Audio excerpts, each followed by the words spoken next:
So how is it going, Dank Division? Dank Dan here, and finally we have seen the Season 3 cinematic trailer. And granted, it's only a minute long, but in that minute, we have seen all kinds of stuff to talk about. So let's dive in. First off, let's talk about the Nebula 5 bombings. There have so far been 4 locations that they talk about, and if you look on the map, there are a few more. But before we discuss those locations, take a look at this battleship that is looming just over the coast of Caldera. We have a ship that is working its way to Caldera. Could this mean that we'll see bombardments similar to what we saw in Verdansk? Who knows?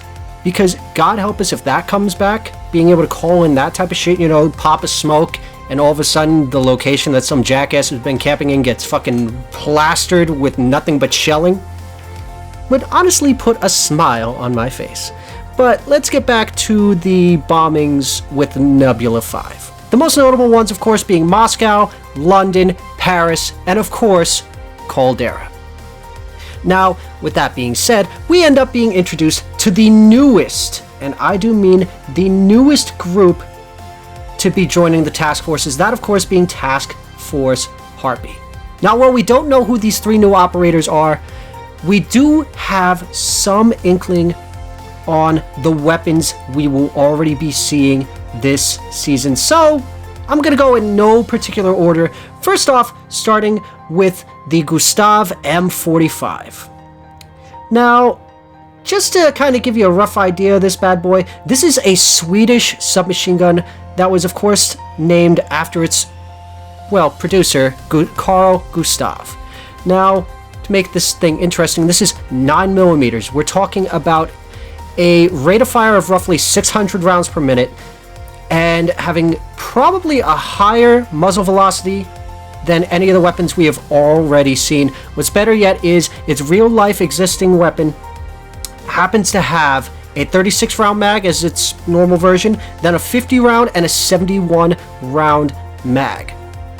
Now, whether or not this is going to make or break some things inside of Vanguard, as SMGs have pretty much overtaken as the go-to meta for a lot of people, especially given that people tend to use the incendiary rounds, we'll have to wait and see.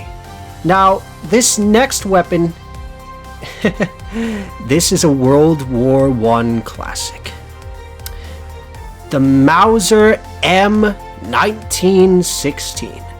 Let's put it this way, this was a go-to in World War I, being designed in 1915, production beginning, of course, in 1916, and ending in 1918. Only 1,000 of these things were built.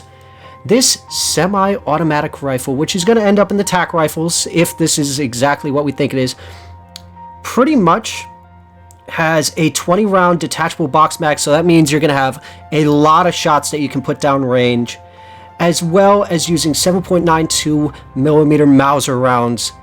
Gotta help you, because this sounds like this weapon will be putting a lot of people in the dirt, especially if you happen to land headshots. Now, the last weapon, the very last weapon is, well, let's put it this way.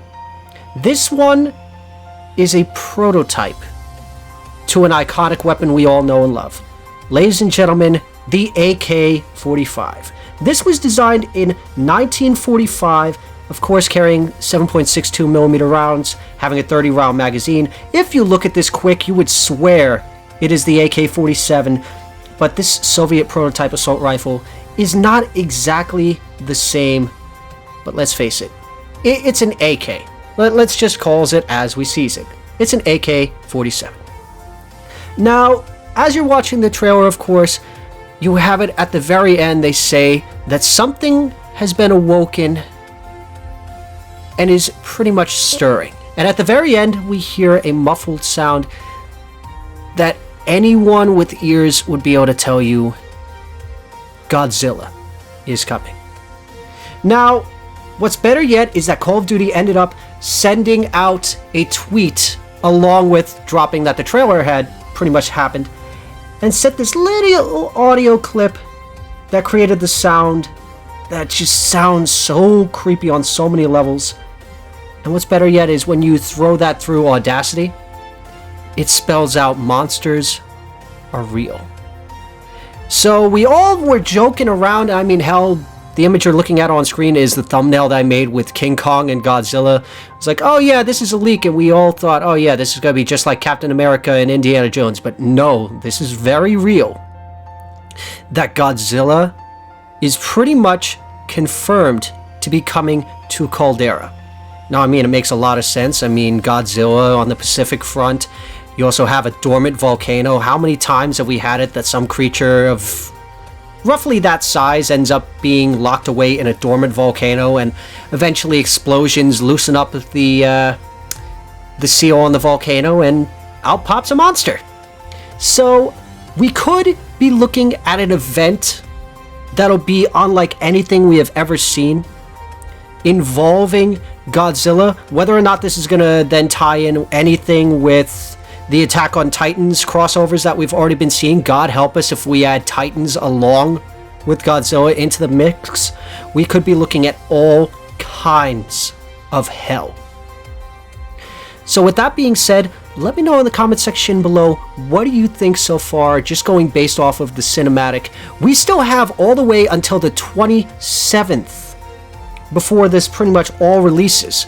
This is kind of a little unprecedented, because usually we would get the trailer about a week beforehand, but instead we're getting it a little over 2 weeks ahead of time.